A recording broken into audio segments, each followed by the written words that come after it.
πορθητής ή απελευθερωτής του ελληνισμού, των Ελλήνων? Τι πιστεύετε? Πορθητής ή απελευθερωτής? Φυσικά εγώ δεν πρόκειται να σας κουράσω.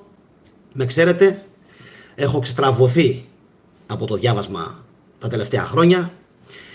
Αλλά τη γνώμη μου για τον Μωάμεθ πιστεύω ότι την γνωρίζουν οι άνθρωποι που με παρακολουθούν εδώ και αρκετό καιρό στο κανάλι αυτό της θετικής ντοπαμίνης.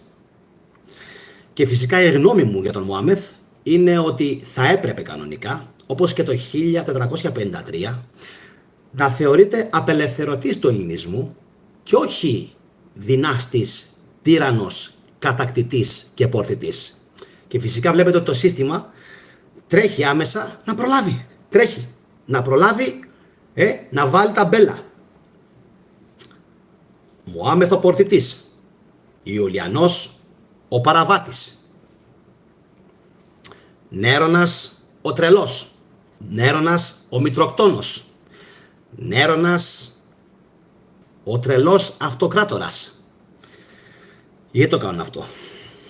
Το κάνουν γιατί κάθε φορά που κάτι βαίνει με αίσιο τέλος για τον ελληνισμό, πρέπει με κάποιον τρόπο να του δώσουν μια αρνητική ταμπέλα και ένα αρνητικό πρόσημο.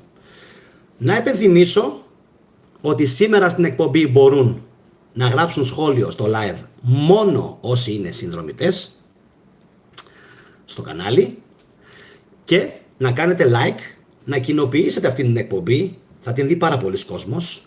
Είμαι σίγουρος ότι θα την δουν τουλάχιστον 2-3 χιλιάδες άτομα, τουλάχιστον μέχρι αύριο το βράδυ, μπορεί και παραπάνω. Και πριν πω στα βαθιά της σημερινής εκπομπής, νερά, η δημοσκόπηση που έχω βάλει, η ερώτηση της δημοσκόπησης, πορθητής ή απελευθερωτής? Μέχρι στιγμής έχουν ψηφίσει μόλις 20 άτομα, καθώς το live είναι έκτακτο. 10% λέει πορθητής, 40% λέει απελευθερωτής, 10% και τα δύο, δηλαδή και πορθητής και απελευθερωτής, και ένα 40% λέει τίποτα από τα δύο ή κάτι άλλο. Δηλαδή, τι πιστεύετε?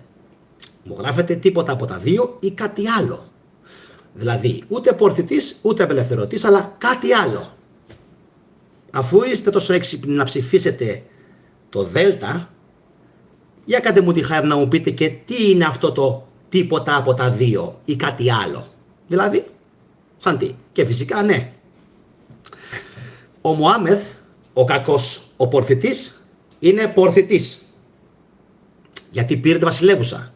Ενώ ο Μέγας Κωνσταντίνος, που έκανε τα έσχη, πήρε το προσωνύμιο Μέγας. Μάλιστα. Πολύ ωραία. Η σημερινή εκπομπή, αν θέλετε, μπορεί να θεωρηθεί κάτι σαν συνέχεια, σαν sequel των προηγούμενων που έκανα βίντεο, όπως για παράδειγμα 1453, η αλήθεια για την άλλη πόλης, ένα, και δεύτερον πιο Βυζάντιο, που αυτή η εκπομπή έκανε πάνω από 12.000 προβολές, η πρώτη που ανέφερα πάνω από 45.000, η δεύτερη που ανέφερα κάπου 12-13.000 περίπου προβολές, με μπαν, και φαντάζομαι ότι τη σημερινή, επειδή πάλι έχει να κάνει με ιστορία και επειδή ο κόσμος με εμπιστεύεται περισσότερο σε θέματα ιστορίας παρά θρησκείας, ενώ κανονικά θα πρέπει να με εμπιστεύεστε πιο πολύ σε θέματα θρησκείας και όχι ιστορίας, αλλά πάμε παρακάτω. Αυτό μπορεί λίγο να φταίει και ο αλγόριθμος. Θα το βρούμε στην πορεία. Λοιπόν, γιατί τόσο μίσος πιστεύετε για τον Μωάμεθ τον πορθητή? Ακόμα και οι ίδιοι χριστιανοί. Γιατί πιστεύετε? Δυστυχώς για μας τους Έλληνες και για την ιστορία μας, ο Μωάμεθ ο πορθητής τυχαίνει να έχει το ίδιο όνομα με τον Μοχάμματ, τον Μωάμεθ, τον προφήτη και ιδρυτή του Ισλάμ. Και λέω τυχαίνει Έτσι, αδίκως για μένα να έχει το ίδιο όνομα. Και ο πολλής κόσμος που είναι φανατικά κόντρα στο Ισλάμ, με το καλημέρα, εν τω μεταξύ καθηγητές καθηγητάδων και καθηγητές επί καθηγητών έχουν διαβάσει για το Ισλάμ και έχουν διαβάσει για τον Μωάμεθ και έχουν διαβάσει για τους διαδόχους του και ακόμα απορούν πώς κατάφερε και στήθηκε το χαλιφάτο, έτσι. Και όχι μόνο αυτό, το θαυμάζουν κιόλας. Λένε πώς τα καταφέρανε κάποιοι Βεδουίνοι, πώς τα καταφέρανε και γίναν τόσο μεγάλη υπερεξουσία. Την απάντηση την ξέρω. Δεν θα τη δώσω όμως σήμερα, καθώς σήμερα η εκπομπή αφορά κάτι εντελώς διαφορετικό. Αλλά την απάντηση την ξέρω. Εντάξει. Πώς καταφέρανε. Είναι μια πάρα πολύ μεγάλη συζήτηση που πραγματικά θα την πούμε σε άλλη στιγμή. Σήμερα θα πούμε 5 πράγματα για την διακυβέρνηση, αν θέλετε, του Μωάμεθ του Πορθητή. Και αν θυμόσαστε καλά, έτσι, ήδη από το προηγούμενο μου, από τα προηγούμενα μου 2 live που έκανα για το Βυζάντιο, ήμουν ξεκάθαρος ότι μόνο και αν και εφόσον έπεφτε η πόλη, θα μπορούσε ο ελληνισμός να ανακάμψει. Μόνο. Το είχα πει και πιστεύω ότι 9 στους 10 είχαν συμφωνήσει. Γιατί το λέω αυτό? Γιατί στο βίντεο που έκανα για το Βυζάντιο, που επαναλαμβάνω το έχουν δει 45.000 κόσμος, έτσι. Έχει πάρα πολλά like, πάνω από 1.000. Λοιπόν, έχει ποσοστό like 93%. Σε 46.000 κόσμο, που σημαίνει κάτι κάναμε σωστά. Κάτι αναλύσαμε σωστά, κάτι εξηγήσαμε πάρα πολύ σωστά. Λοιπόν, David Brewer, 1453-1821, οι άγνωστοι αιώνες. Είναι ένα βιβλίο από αυτά που θα πρέπει να διαβάζει ο κόσμος. Για να μην λέει ο κόσμος ότι αυτά τα λέει ο θετικός και πραγματικά ο θετικός είναι ανιστόρητος και ο θετικός δεν έχει διαβάσει τίποτα παρά μόνο, δεν ξέρω ποιοι τα λένε αυτά. Σπούδασε κλασική φιλολογία και ιστορία στην Οξφόρδη και ασχολήθηκε με τη διδασκαλία και τη δημοσιογραφία πριν αφοσιωθεί στη μελέτη της ελληνικής ιστορίας. Και από τις εκδόσεις Πατάκη κυκλοφορούν επίσης τα βιβλία του τάδε και τάδε. Λοιπόν, για να μην λέει ο κόσμος, επαναλαμβάνω ότι τα λέει αυτά ο θετικός και τα βγάζει όλα μέσα από το μυαλό του, για να καταλάβετε για ποιο λόγο έψαχνα να βρω την επιβεβαίωση ότι ο Πορθητής ήταν απελευθερωτής. Λοιπόν, πάμε να το αποδείξουμε ότι ήταν όντως απελευθερωτής. Εσείς κάντε like, κοινοποιήστε την εκπομπή, εντάξει, χτυπήστε το καμπανάκι σας, όσοι είστε νέοι στο κανάλι, και ακούστε με προσοχή τι γράφει αυτός ο καθηγητής. Όπως αποδείχτηκε, λέει, η μεταχείριση που επιφύλασε ο Μωάμεθ ο Πορθητής στους χριστιανούς υπηκόους του δεν καθοριζόταν από την επιθυμία του για εκδίκηση, αλλά από άλλα ζητήματα. Δηλαδή δεν τον ενδιέφερε να τιμωρήσει τους Ρωμιούς. Είχε άλλα στο μυαλό του. Και πριν μπω βαθιά στο θέμα, να πω ένα πράγμα. Το Βυζάντιο που έπεσε, χάσανε οι Γενοβέζοι, οι Ιταλοί, οι Ρωμιοί, οι Ρωμαίοι, οι Βενετσιάνοι, χάσανε αυτοί που έλεγχαν τα λιμάνια, έτσι. Δεν χάσανε οι Έλληνες. Οι Έλληνες είχαν χάσει εδώ και πάρα πολλά χρόνια αυτά που είχαν. Χάσανε οι Ιταλοί τα πιο πολλά. Δεν χρειάζεται να επενθυμίσω ότι ο Καντακουζινός είχε δώσει την κόρη του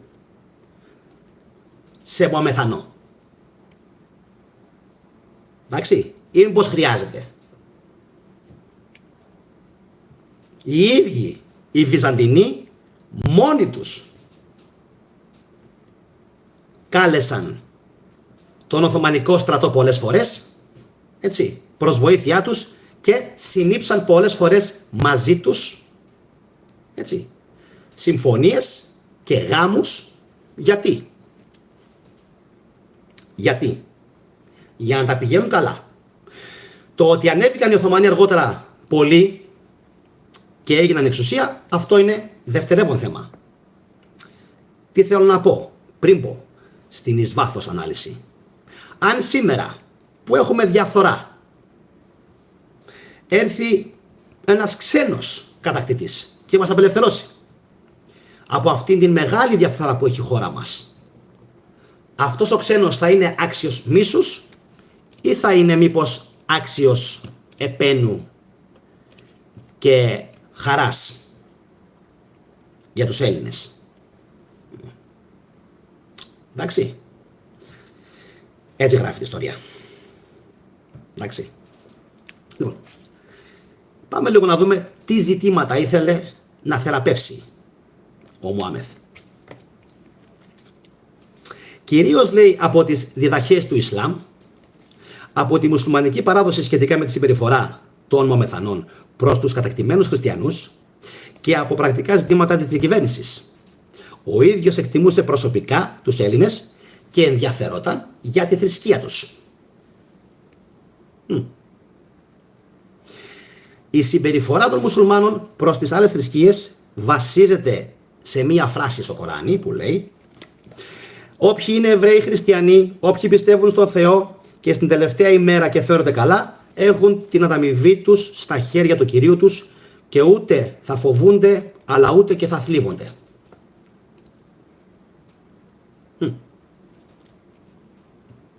Παράξενο.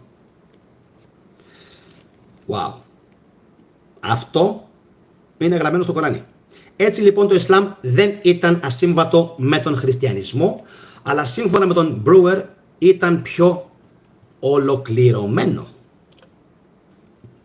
Εντάξει. Γι' αυτό και μπόρεσε και άντεξε τόσα χρόνια. Χριστιανοί και Εβραίοι λοιπόν αποκαλούνταν και άνθρωποι της βίβλου.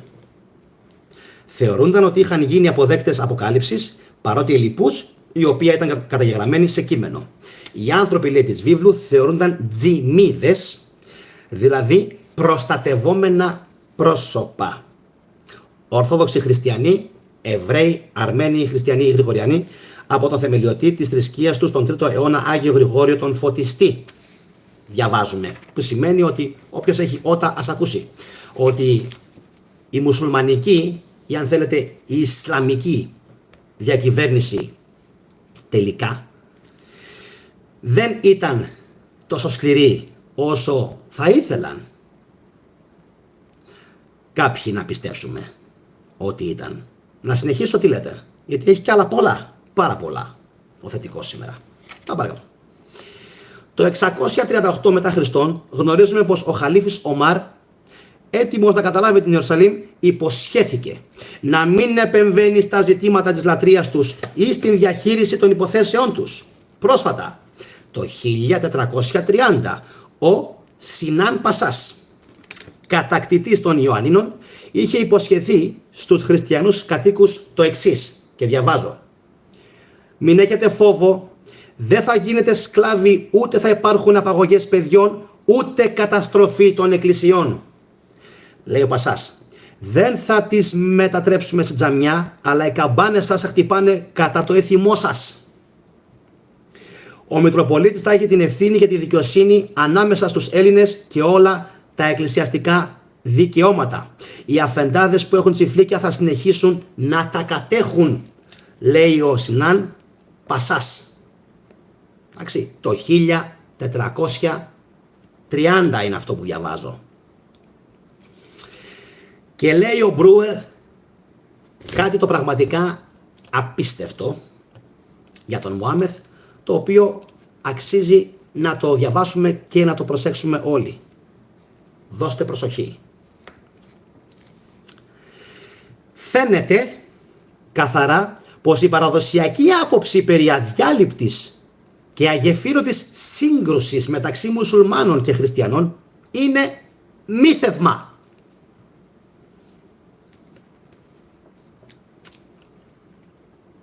Μύθευμα η σύγκρουση μουσουλμάνων και χριστιανών, ή τουλάχιστον η ασταμάτητη και αδιάλειπτη σύγκρουση. Διαδόθηκε ευρέως από τους πρώιμους χρονικογράφους και των δύο πλευρών στην προσπάθειά τους να δημιουργήσουν θρησκευτικό φανατισμό, που για σκεφτείτε τι θα μπορούσε να είχε καταφέρει η Οθωμανική Αυτοκρατορία αν δεν υπήρχε θρησκευτικό μίσος ανάμεσα στους Έλληνες και τους Οθωμανούς. Σήμερα μπορεί οι Έλληνες να ελέγχανε την λεγόμενη Οθωμανική Αυτοκρατορία στο 95% των διοικητικών της θέσεων. Γιατί ήδη όσο ήμασταν κατακτημένοι από τους Οθωμανούς, ειδικά μετά το 1750, μέχρι να γίνει η Επανάσταση του 21, οι Έλληνες είχαν αρχίσει να παίρνουν τα πάνω τους. Τόσο πολύ μάλιστα που κατήχαν σχεδόν όλα τα αξιώματα. Όλοι οι πλούσιοι όροι αριστοκράτες ήταν ελληνικής καταγωγής και Ρωμιοί. Τι σημαίνει αυτό λοιπόν? Τι σημαίνει αυτό? Σημαίνει ότι αν είχε συνεχιστεί μέχρι και σήμερα η Οθωμανική Αυτοκρατορία, οι Έλληνες θα κατήχαν το 95% όλων των διοικητικών θέσεων, των αξιωμάτων και των εξουσιών της Οθωμανικής Αυτοκρατορίας. Συγχαρητήρια λοιπόν στους Έλληνες, γιατί είμαστε καλοί μαλάκες, παίξαμε το παιχνίδι της Δύσης και χάσαμε. Εντάξει. Και παίξαμε το παιχνίδι της Δύσης όχι μόνο μία φορά το 1821 και άλλες φορές. 1921. Μετά από 100 χρόνια. Ξανακάναμε την μια μαλακία. Γιατί μαλακία κάναμε. Και θα τα πω σε άλλες μου εκπομπές. Αν κάποιοι από εσάς δεν έχετε παρακολουθήσει τα βίντεο που έκανα για την ιστορία και δει την απαγορευμένη ιστορία, παρακολουθήστε τα, γιατί είναι πάρα πολύ σημαντικά. Εντάξει, όλα. Έτσι λοιπόν καταλήγει ο Μπρούερ, καθηγητής ιστορίας και φιλολογίας, ότι δεν υπήρχε αυτό το αγεφύρωτο χάσμα ανάμεσα σε Ισλάμ και Ρωμιούς στη διάρκεια της κατάκτησης των Οθωμανών. Είναι μύθευμα. Το αποκαλεί μύθευμα. Τίνος. Πιανών. Εντάξει. Το αφήνω αυτό για τη συνέχεια. Ακούστε όμως κάποια άλλα άκρος εντυπωσιακά πράγματα για τον Μωάμεθ. Εκτός λοιπόν από τα προτάγματα της μουσουλμανικής πίστης και την παράδοση της ανεκτικότητας, διαβάζω, με παίρνουν τηλέφωνο, υπήρχαν και πρακτικοί λόγοι για την πολιτική του Μωάμεθ. Τώρα πια οι περισσότεροι υπήκοοι του ήταν μη μουσουλμάνοι. Τώρα πια, καλά, δεν υπήρχε λόγος να αναλάβει τη διαχείριση ζητημάτων που κάλλιστα μπορούσαν να φέρουν σε πέρας μόνοι τους, έλεος, ούτε να συγκρουστεί ανέτεια μαζί τους, προκαλώντας εξεγέρσεις που δύσκολα θα κατέπνιγε. Η υπηρεσία τους προς το Οθωμανικό, έλεος, η υπηρεσία τους προς το Οθωμανικό κράτος θα ήταν η παραγωγικότητά τους, η πληρωμή των φόρων και οι δεξιότητές τους. Οι Έλληνες ήταν καλοί ναυτικοί και έμποροι για τον Μωάμεθ και φυσικά για τους μεταγενέστερους Σουλτάνους, και οι Εβραίοι πολύ καλοί χρηματιστές, πράγματα που έλειπαν από το κράτος. Και φυσικά ο ίδιος ο Μωάμεθ, όντας έξυπνος εδώ πάνω, δεν υπήρχε περίπτωση να καταστρέψει το ελληνικό το στοιχείο, το οποίο ήταν καλό στο εμπόριο, αφού το είχε ανάγκη. Τι θέλω να σου πω? Φαντάσου σήμερα τον Τραμπ να καταστρέφει, λέμε τώρα, τους παραγωγούς όπλων της Αμερικής ή τους παραγωγούς π.χ. του Hollywood, οι οποίοι του αποφέρουν δισεκατομμύρια έσοδα στο κράτος του. Πιστεύετε ότι ο Τραμπ, λέω τώρα, θα έκανε κάτι τέτοιο? Όχι φυσικά. Ωραία. Αναλόγως συμπεριφέρθηκε και ο Μωάμεθ ο πορθητής ή αλλιώς απελευθερωτής. Δηλαδή έδωσε ευκαιρία στο ελληνικό το στοιχείο να ανέβει. Κάτι που δεν άφηναν οι Γενοβέζοι, εντάξει, και οι Βενετσιάνοι και φυσικά το Βατικανό. Τι, πώς, πού, πότε, γιατί, έτσι είναι. Κάτι που δεν άφηναν. Να είσαι καλά, Γεωργία. Ευχαριστώ πολύ για τη στήριξη. Κάτι που λοιπόν δεν άφηναν όλοι οι υπόλοιποι της Δύσης να γίνει. Έτσι. Για να συνεχίσουμε. Τέλος, λέει, υπήρχε και προσωπικό ενδιαφέρον από τον Μωάμεθ. Ήταν αμήλικτος στον πόλεμο, εκδικητικός, αλλά σέβονταν, κοιτάξτε λίγο, σέβονταν τα επιτεύγματα των Βυζαντινών και εκτιμούσε τους χριστιανούς. Πώς το ξέρουμε αυτό, ότι εκτιμούσε τους χριστιανούς? Η αγαπημένη του θετή μητέρα, η Μάρα, την έχουμε δει, ωραία. Χήρα του πατρός του, ήταν κόρη 2 χριστιανών, του ηγεμόνα της Σερβίας και της Ελληνίδας συζύγου του. Η Μάρα, η αγαπημένη του λοιπόν θετή μητέρα, είχε ελληνική καταγωγή. Θετή. Εντάξει. Και φαίνεται πως ο Μωάμεθ ενδιαφέρονταν ειλικρινά, με ειλικρινές ενδιαφέρον λοιπόν, για τον χριστιανισμό, όπως αποδεικνύει η σχέση του με τον πρώτο μεταβυζαντινό Ορθόδοξο Πατριάρχη Γεώργιο Σχολάριο Γενάδιο, για τον οποίο θα μπω άλλη φορά σε λεπτομέρειες της ζωής του, τον Γενάδιο. Θα πω άλλα πράγματα όμως τώρα. Εκείνη την περίοδο, λέει ο Μπρούερ, δεν υπήρχε πατριάρχης, καθώς ο προηγούμενος, ο Γρηγόριος Μαμής, ο οποίος ήταν ενωτικός, είχε διαφύγει στην Ιταλία 2 χρόνια πριν και κάπως έτσι αναγκάστηκε, ας το πούμε έτσι, από τον Σουλτάνο να πάρει αυτό το αξίωμα, και ο ίδιος φυσικά είπε ότι καθώς δεν υπήρχε κανένας άλλος, αναγκάστηκα να υποκύψω και να φροντίζω αυτούς που υπέφεραν.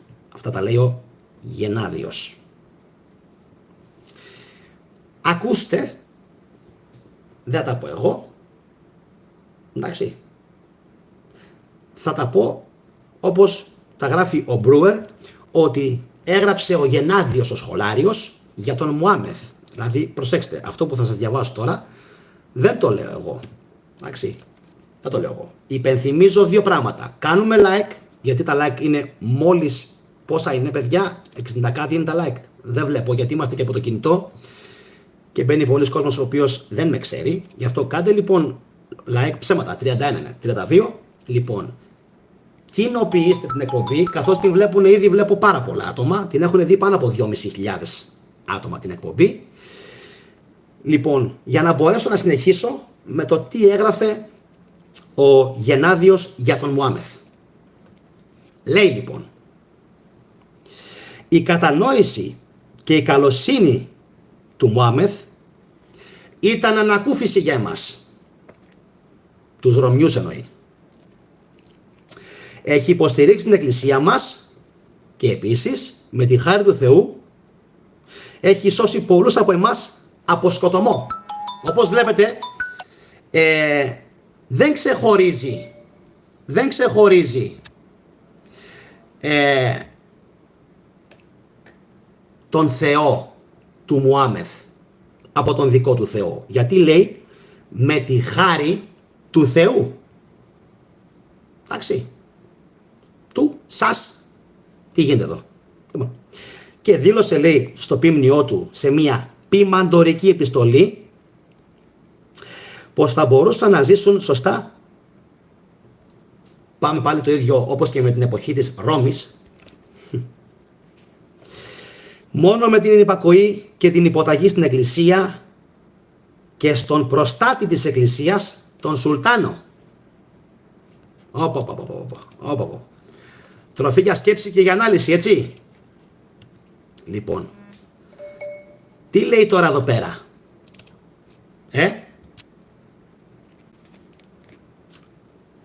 Μόνο με την υπακοή και την υποταγή στην Εκκλησία. Εντάξει. Και τον προστάτη της Εκκλησίας, που είναι ο Σουλτάνος, δηλαδή ο Μουάμεθ ο Πορθητής. Άρα εδώ έχουμε ακόμα μία νήξη πολύ δυνατή, όχι από μένα, που πάντοτε έλεγα ότι μετά το 1453 συνέβη κάτι στον κόσμο παγκοσμίως που πυροδότησε τον διαφωτισμό και την επανελλήνιση. Και αυτό το κάτι δεν ήταν άλλο από το παλούκι του Ισλάμ. Σκληρό, βάρβαρο, παράξενο. Ναι, τι είχα πει όμως στην άλλη μου την εκπομπή για το Βυζάντιο?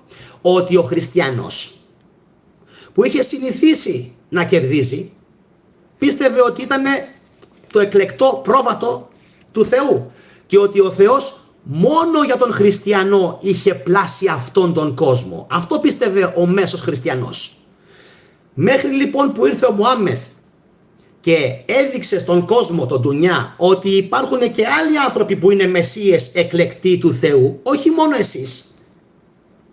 Εκεί ξαφνικά ολόκληρος ο δυτικός πολιτισμός τα έχει παιγμένα. Τα έπαιξαν όλοι. Όψου λέει εδώ τι έγινε? Μαλάκες, πρέπει να γυρίσουμε πίσω. Πού πίσω? Πρέπει να γυρίσουμε πίσω. Πού πίσω? Στον ελληνισμό. Γιατί αυτοί θα μας φάνε λάχανο? Γιατί ο χριστιανισμός απέτυχε. Τι δεν καταλαβαίνεις? Γιατί ο χριστιανισμός απέτυχε. Και σου λέει δεν είμαστε πλέον μόνοι στον κόσμο, στο σύμπαν, υπάρχει και το Ισλάμ. Και τι κάνανε λοιπόν οι δυτικοί? Στα καπάκια. Μετά από την πτώση, μετά από λίγα χρόνια, εμφανίζεται στο προσκήνιο ο Λούθυρος. Θυμόσαστε που τυχοκόλλησε πόσες θέσεις? 95-96 θέσεις στην εκκλησία. Τάκ, τις τυχοκόλλησε και είπε πάρτε μαλάκες να έχετε. Και ξύπνησαν οι δυτικοί. Χάρη στο Λούθυρο ξύπνησαν οι δυτικοί και αναστήθηκε η Δύση.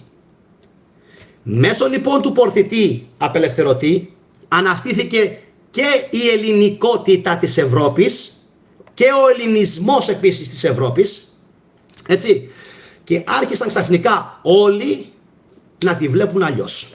Πάμε όμως να συνεχίσουμε. Αυτά είναι όχι ψηλά, πολύ χοντρά γράμματα και είναι για άλλη εκπομπή. Όσοι θέλετε εγγραφείτε στο κανάλι αυτό και θα τα πούμε. Ακούστε όμως κάτι καταπληκτικό που έρχεται σε αντίθεση με τα ζωφερά στοιχεία που θέλουν να μας δείχνουν οι πουλημένοι ιστορικοί. Η πρώτη περίοδος της Οθωμανικής κυριαρχίας, παρακαλώ, περίπου μέχρι το 1600, έχει χαρακτηριστεί ως η χρυσή εποχή για τους Έλληνες, λέει ο Μπρούερ, και για τους άλλους λαούς των Βαλκανίων υπό τους νέους επικυρίαρχους, τους Οθωμανούς. Τι, πώς, πού, πότε, άντε πάλι το ίδιο. Τι γίνεται εδώ? Λοιπόν, το χάος, λέει, της τελευταίας περίοδου εξουσίας των Φράγκων ή των Βυζαντινών, και θα πω και της καταλανικής εταιρείας που είχε ρημάξει την ελληνική ύπαιθρο, αντικαταστάθηκε από μία αποτελεσματική κεντρική διοίκηση. Μιλάμε τώρα για τους Οθωμανούς, έτσι. Οι εισφορές και οι φόροι, μιλώντας γενικά, δεν ήταν επαχθέστεροι από πριν, δηλαδή ήταν μια χαρά, και σε πολλές περιπτώσεις, λένε οι ιστορικοί, εδώ ο Μπρούερ λίγο κάνει την παλαβή. Εγώ έχω διαβάσει ότι σύμφωνα με το Οθωμανικό δίκαιο, ο ελληνικός πληθυσμός της υπαίθρου και ο αγρότης εν ολίγης περνούσε πολύ καλύτερα από ό,τι επί Ρωμαϊκής κυριαρχίας και αργότερα στο Βυζάντιο. Εντάξει, ωραία. Και οι αγρότες λοιπόν είχαν νομικά δικαιώματα αντί να είναι αντικείμενα αυθαίρετων αποφάσεων κάθε γεωκτήμονα.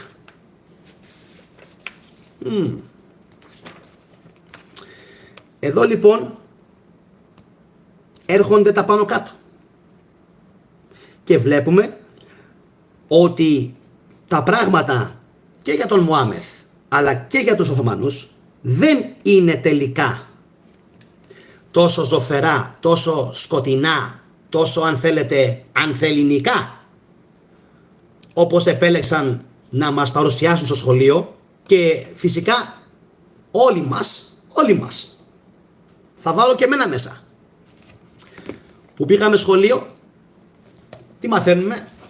Ότι δύο ήταν τα πιο επαχθέστερα συμβάντα που έγιναν ποτέ πάνω στον πλανήτη Γη. Ένα, η σταύρωση του Μεσσία Ιησού Χριστού το 33, κάτι που δεν ισχύει. Καλησπέρα και στον Γιώργο και όλους τους φίλους του Λάιτσα, παιδιά, καλησπέρα, εύχομαι να είστε καλά. Ο Γιώργος γράφει θα πέσουν βόμβες σήμερα. Πέσανε ήδη, Γιώργο, πέσανε. Τις έχασες πιο πολλές, θα τη δεις στην εκπομπή σε λίγο κονσέρβα και θα καταλάβεις. Λοιπόν, άρα έχουμε και λέμε, αυτό είναι το πρώτο που επαναλαμβάνω δεν συνέβη το 2033, άλλη εποχή συνέβη, δες τα βίντεο μου. Και έχουμε μια δεύτερη πολύ μεγάλη ζωφερή χρονολογία, το 1453, που είναι η άλωση της πόλης,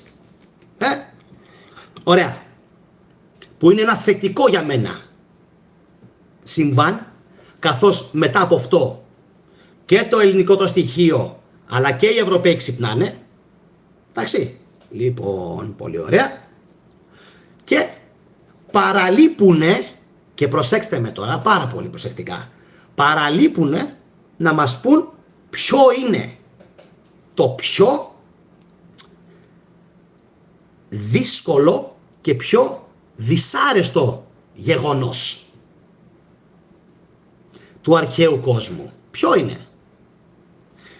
Πρώτον, ο Πελοποννησιακός πόλεμος, που διαρκεί, αν μπορώ καλά να θυμηθώ, από το 431 μέχρι το 400 περίπου 4, διαρκεί περίπου 27 χρόνια.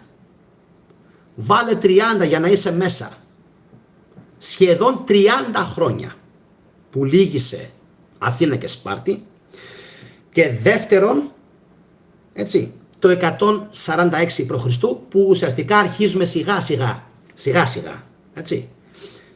Και μιλάμε για την άνοδο της Ρωμαϊκής πλέον αυτοκρατορίας και την κάθοδο του ελληνισμού. Αφού έχει άνοδο η Ρωμαϊκή αυτοκρατορία, έχει κάθοδο ο ελληνισμός, και από το 146 π.Χ. μέχρι και περίπου το 80 π.Χ. γίνονται κάποιες πολύ σκληρές μάχες, ανακατατάξεις, και ειδικά γύρω στο 90 με 88 π.Χ., αν μπορώ καλά να θυμηθώ, στον Ορχομενό, εκεί στη Βιωτία, έχουμε την επικράτηση του Σύλλα. Εντάξει, με λιγότερο στράτευμα καταφέρνει και νικάει ο Σύλλας στη Βιωτία, και από εκεί ξεκινάει η πτώση, η κάθοδος των Ελλήνων κυριολεκτικά στον Άδη. Κυριολεκτικά. Θα μπορούσε κάποιος δηλαδή να πει ότι το 90 με 88 π.Χ. πριν τον Χριστό, οι Έλληνες έχουν πάει ήδη στον Άδη. Ήδη. Και δεν το ξέρουν. Έχει αρχίσει η πιο σκοτεινή, η πιο δύσκολη και η πιο μοιραία αναπόφευκτη εποχή για τον ελληνισμό, καθώς λίγο καιρό μετά ένεκα φτώχειας, πείνας καταραμένης, αναγκάζονται οι Έλληνες και λόγω σφαγών να υποκύψουν στην λέλαπα που ονομάζεται Ρώμαιο χριστιανισμός. Καθώς ο Μεσσίας Ιησούς είναι ένα αμάλγαμα προγενέστερων εβραϊκών δοξασιών που το έχουν πάρει οι Ρωμαίοι και έχουν δημιουργήσει έναν σούπερ προπαγανδιστή Μεσσία που σου λέει κάτσε καλά. Κάτσε καλά, αλλιώς δεν έχει για σένα παράδεισο.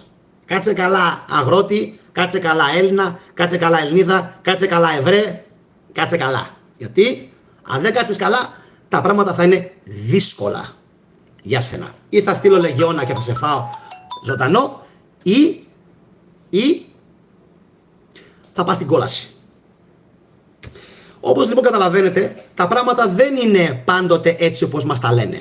Και αυτό το βιβλίο, εντάξει, David Brewer, Ελλάδα 1453-1821, πρέπει να το διαβάσει κάθε Έλληνας για να καταλάβει πραγματικά τι έχει γίνει στην ελληνική, νεότερη ελληνική ιστορία και φυσικά και στην βυζαντινή ιστορία. Κάντε like, κοινοποιήστε αυτή την εκπομπή, ειδικά όσοι είστε στο εξωτερικό, καθώς εκεί πιστεύω ότι ο αλγόριθμος δεν σας πιάνει εσάς, εδώ στην Ελλάδα μας πιάνει λίγο. Μην κοινοποιείτε στο Facebook στον τοίχο σας, κοινοποιήστε μέσω Messenger, Viber ή WhatsApp και φυσικά να ξέρετε ότι το like σας είναι πάντοτε πολύ πιο χρήσιμο από οποιαδήποτε κοινοποίηση. Δείχνει στον αλγόριθμο ότι θέλει να προωθηθεί αυτό το βίντεο. Πάμε λοιπόν να κλείσουμε με την ψηφοφορία, τη δημοσκόπηση.